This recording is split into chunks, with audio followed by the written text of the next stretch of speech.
บายดีพี่น้องโอเคchicken also chicken also chicken also นี่พี่น้องตอนนี้ก็หนาเป็นมาให้ไก่เนาะไก่ย่างที่เขาเคยได้กินนี่นะพี่น้องไก่ย่างที่เขาเคยได้กินนะพี่น้องมีเหล้ามีเหล้ามีเบียร์เนาะเหล้าโซจูแล้วก็เบียร์นี่เบียร์นะเป็นข้าไก่พี่น้อง지금 와요. 감사합니다.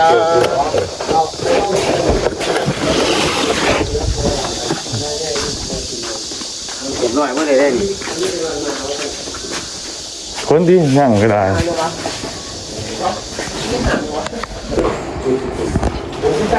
สบายดีเพื่อนพี่น้องเพื่อนสุขทุกคน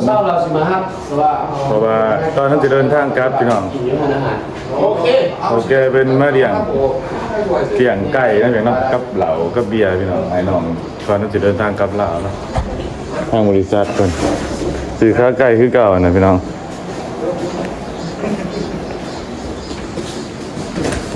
เบียร์2 แพ็คครึ่งเนาะตัวนี้เป็นหมูอ่างพี่น้องหมูที่เราเคยกินตอนพระเวทกระเทียมเนาะแล้วมันหอน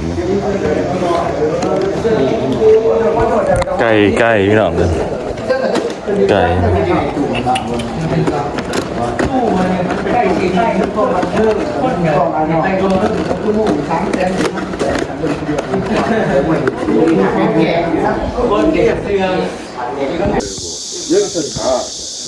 ตอนนี้เป็นว่าบอกตอนนั้นจะเดินทางเมื่อมาอื่นเนาะขี่ยนต์เมื่อออกจากเครื่องนี่ประมาณอยู่10 โมงอื่น10 โมงอื่นพี่น้อง10 โมงอื่นเนาะแกงอะไรพี่น้องเลยอากาศร้อนเนาะจะหน่อยเพื่อนหาเพื่อนมากินน้ำพวกข้าไก่ข้ายังนี่หมูอ่ะหมูอดีหมู족발이 봉지, 비닐봉지. 봉지 뭐?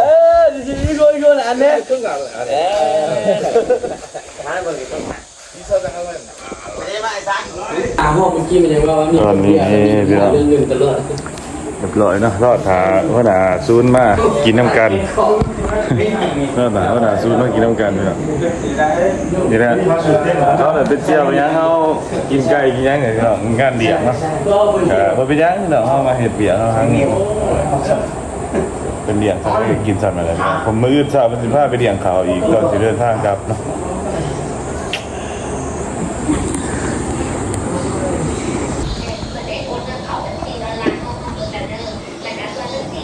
พูดยังไงเรือเป็นตัดพี่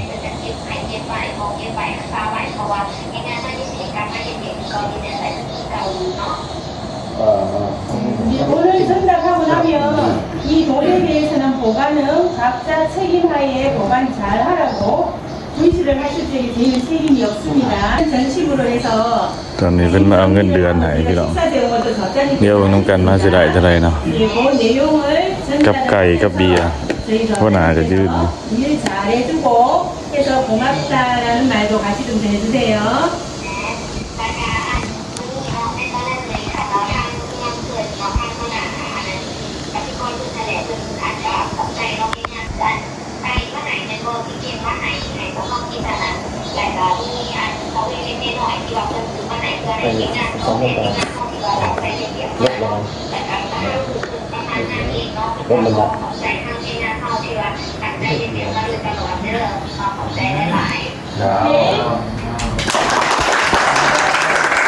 นะ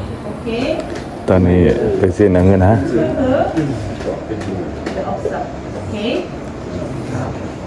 ไปหับเงินนะพี่น้องหับเงินตอนที่กลับบ้านน้องอื่นนะจีกเอ้าใช้เงิน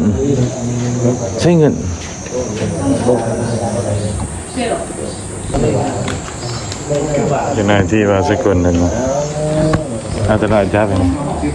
ครับจะโซนตายเจ้าลืมโมดิเงินเดือนมันมีจะแปดวิธีครับเงินเดือนน้อยน้องเนาะอยู่ก็ดีเฮาต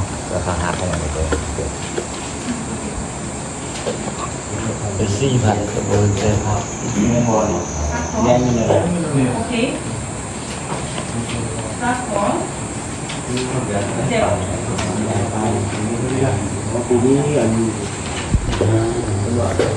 นี่พี่น้องเงินเนาะโมโหว่า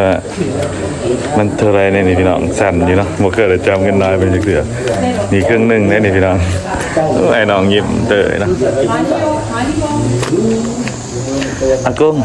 มาดึงออกเบิ่งหันเป็นใบยังหันดึงออกให้เขาเบิ่งแน่คิวเอาโอ้มือสั่นเดียวกันเป็นเงินเดือนพี่น้องเป็นเงินเดือนเนาะเป็นเงินดอลลาร์เป็นเงินดอลลาร์พี่น้องโอ้สั่นเนี่ย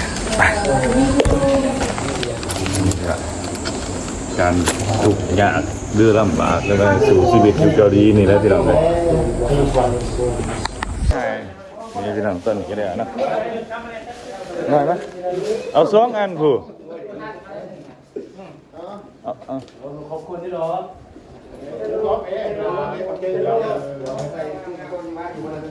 โอ้ยขาดดีว่ะมองได้ยกเจ้าอะไรวะลงไปเจ้าอะไรวะเอาดีเลย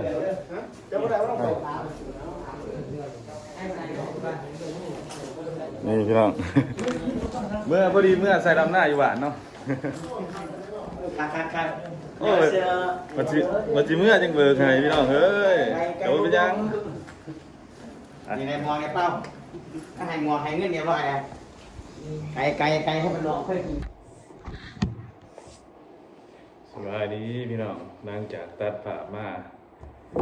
เอากล่องถ่ายเลยพี่น้องเลยถ่ายคลิปตอนกินไก่กินยังเอาคลิปออกบ่หลายมันเปลี่ยนภูมิภาคว่าสกลเป็นจับพิษมันหนึ่งเนาะกับตัวถ่ายเรื่องเอาเงินอะไรอย่างพี่น้องแม้ว่าสกลสิมาขายเงินในเรื่องพี่น้องตอนนี้ก็ตื่นเต้นแห้งๆครับตื่นเต้นตอนอีตอนใส่ถ่ายคลิปตัวนี้แหละมันแบบโอ้ตายฝ่ายเลยได้ทงเดียวไอ้ส่วนมีเงินเลยเนาะเงินกับแม่เงินของบางสกุลเต็มร้อยแล้วพี่น้องเอ้ยเงินเป็นเงินของอันนั้นนำเนาะเดี๋ยวบางสกุลในเรื่องพี่น้อง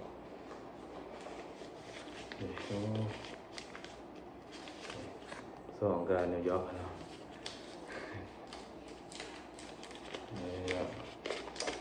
สั่นเลยไม่เคยได้วายเงินได้ไปยังเสียหรอกเลย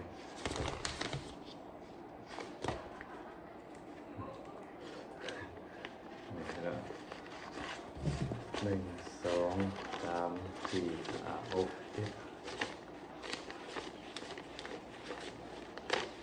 7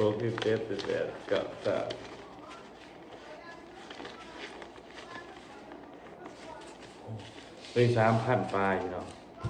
3,000แล้วก็10เดือนแล้วก็1,000 3,010ปลายเดือนเนาะเงินในภาคส่วนหนึ่งก็ยังอยู่1,000 อยู่ล่าเนาะเขาตาเขาหักไว้กับพ่อพี่น้องใส่หนีเขาก็เสียตัวนี้ไปใส่เติมอีกนี่ภาคส่วนหนึ่งเขาก็จากค่ายุ่นพี่น้องค่ายุ่น350เนาะค่ายุ่นเมื่อปกติหันบริได้เนาะบริจาคโอ้ยังคิวอยู่เนาะปกติบริษัทจ่ายหายนำปีนี้เป็นเปลี่ยนระบบใหม่นี่นะพี่น้องเลยการเอาแห้งเอาห่างกายเอาชีวิตมาสู่อยู่เกาหลีกับย้อนเนี่ยเลยพี่น้องย้อนถ้ามีเป้าหมายเนาะคือว่าทุกคนใช้เบิ่งคลิปตอนมาทุกคนถ่ายแต่เว้นถ่ายในสภาพนี่แหละตัวนี้ภาพส่วนนี่ว่าทุกคนตั้งเอากล่องไปถ่ายกล่องโปรนี่ไปถ่ายเพราะว่าเอาคลิปออกก็ได้พี่น้องเอ้ยโอ้ยคลิปขาดเป็นขาดเนาะไปพี่น้องขอบคุณขอบใจที่นะที่เขาเบิ่งพี่น้องเดี๋ยวไปเบิ่งตัวเฮาจบคลิปพี่น้องวันตอนกลางเว้นนี่มาตัดตอนแรกพี่น้องตัดคลิปจนเมื่อยตอนนี้11 โมงแล้วตื่นเต้นอยากเมื่อก็บ่อยากเมื่อเงินก็ไหลคลิปก็ลงบ่ได้พี่น้องอยากว่ามาไปอยากถ่ายบรรยากาศให้ไอ้น้องเบิ่งนะกันชีวิตเฮาอยู่นี่นะตอนกินนั่นก็เงียเนาะกินนั่นน่ะกินขาไก่กับถ่ายในกล่องนี่กันถ่ายบ่เอาออกบ่ได้เปลี่ยนภูมิภาคหมดเลยแต่ได้มาได้เทื่อก็ยังได้ถ่ายอยู่ก็ยังได้มารอบนี้ว่าเอาออกบ่ได้ไป